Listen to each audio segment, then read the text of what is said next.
messieurs à la tribune, mesdames et messieurs, d'abord vous dire combien je suis enchanté de revenir pour l'art.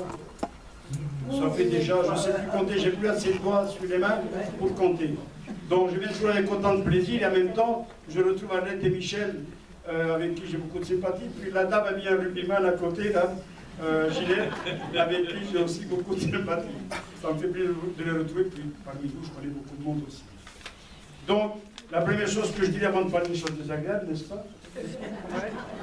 Vous avez entendu des gros chiffres, on va parler de petits chiffres tout à l'heure. D'abord, féliciter le bon travail de cette fédération et avec cette équipe que Michel a permis de mettre en place avec Arlette, conduite par Christian maintenant, où effectivement vous êtes très dynamique et première chose, je constate que vous avez stabilisé l'hémorragie, la perte d'adhérents. Et ça, c'est, je voudrais que la plupart des fédérations soient comme vous.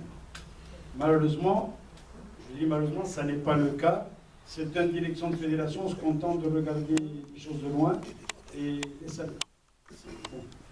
Donc ça, bravo, continuez comme ça. Vous avez développé un site informatique que j'apprécie, que je consulte de temps en temps.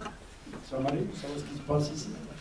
Et toutes vos activités, il y a beaucoup d'initiatives originales. Et donc ça, c'est aussi à mettre en avant, c'est à souligner.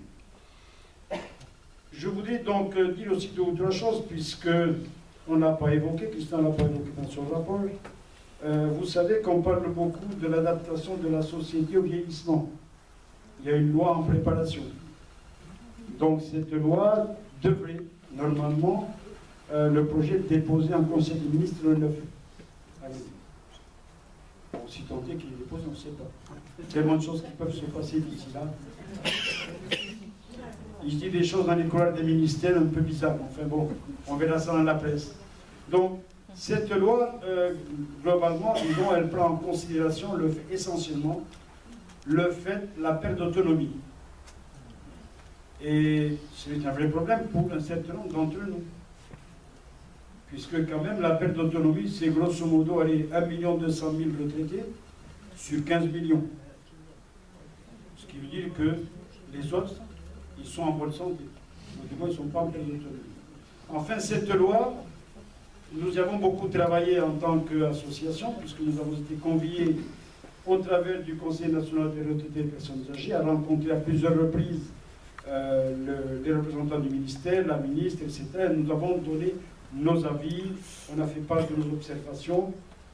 Bon, doit-on dire qu'on a tenu compte